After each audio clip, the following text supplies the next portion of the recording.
Hello, and welcome to Mr. Red Lists, where I take you through my personal top 10 Pokémon of all time.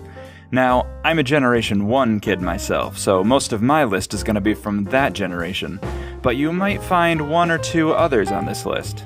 Let me know what your favorites are in the comments, and without further ado, let's get right into it. Number 10. Wurmple. Of course, we have to start our list off with Wurmple. The man, the myth, the legend, Wurmple is what started Mr. Red Plays. I really do think this character design is very well done. He looks pretty cute, despite his weak status. He also serves as a good early enemy in the games, giving your low-level Pokemon just enough of a challenge, but becoming easily beatable as you level up. But it's really his significance to this channel that puts him on the list in the first place. Number 9. Squirtle.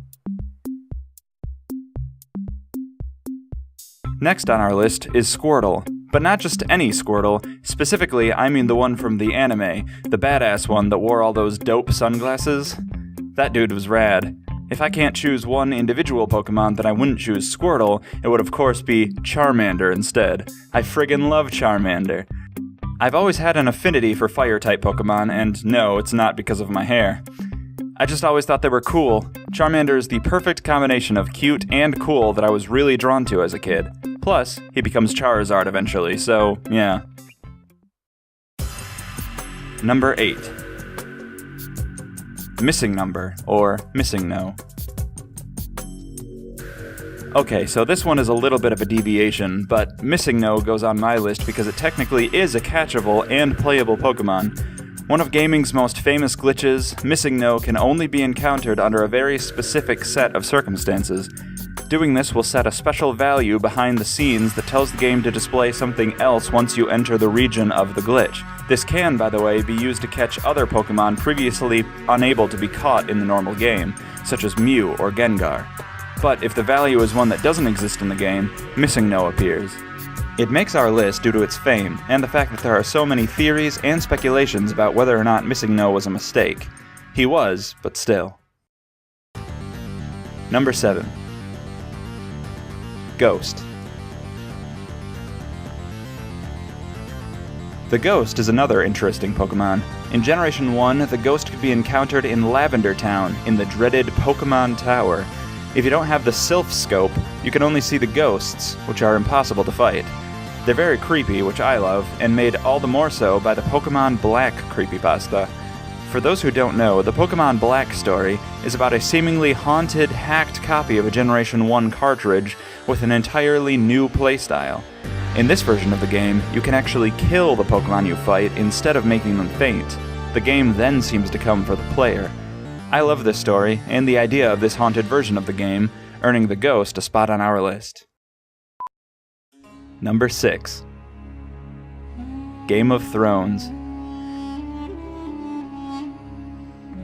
I don't think it's an exaggeration to say that Game of Thrones is one of the most important shows of all time. This cross-genre juggernaut came out in 2011 and has become unavoidable. Its ability to tell so many deep and complex stories is second to none, and though later seasons may disagree, it led the way in nuance and realism. Characters who made mistakes were punished for them, and the show never cheated to help out the heroes. If you haven't seen it, definitely give it a shot. Number 5. Loki. Loki is definitely one of my favorite villains in all the Marvel canon. He's funny, smart, tall, what's not to love? Tom Hiddleston brings an incredible dimension to the character that no other could. I really don't think Loki would resonate half as well as he does if not for him, and I'm not just talking about the Tumblr crowd either. He does suffer from a bit of an unkillable problem, with him showing up time and time again, but he's just so much fun I don't really mind. Now if only he could let some of the other villains have some of that emotional depth, huh? Number 4. Kindle Cove. Perhaps my absolute favorite creepypasta of all time, Kindle Cove mixes several of my favorite elements of horror together. A twisted look back on childhood nostalgia, the idea that horror is hidden around every corner, corrupted innocence, and an unsettling twist ending that leaves just enough to the imagination. Go read this story for yourself if you haven't yet. You're really in for a treat. Number 3. Satan. Coming in at number 3 on our list, it's the Dark Lord Satan himself.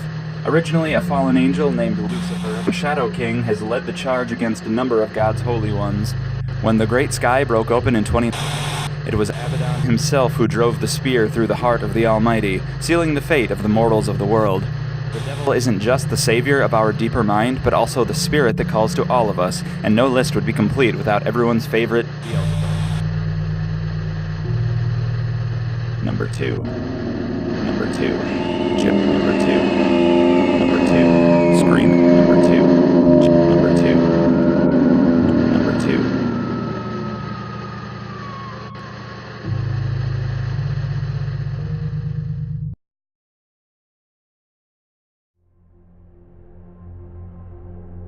Number 1. Pikachu. And to top off our list is Pikachu. I mean, come on, look at this little guy. He's truly iconic with a capital I, and it's no wonder that Nintendo put him on the cover of their games, TV shows, manga, and merchandise. He's got so much character and personality, and he's immediately impossible not to love. I've always had a special place in my heart for this yellow dude ever since I played the original yellow version way back in 1945.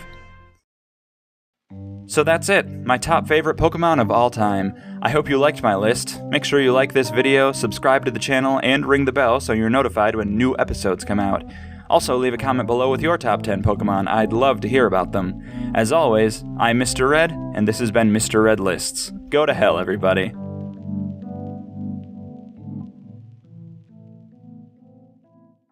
Literally.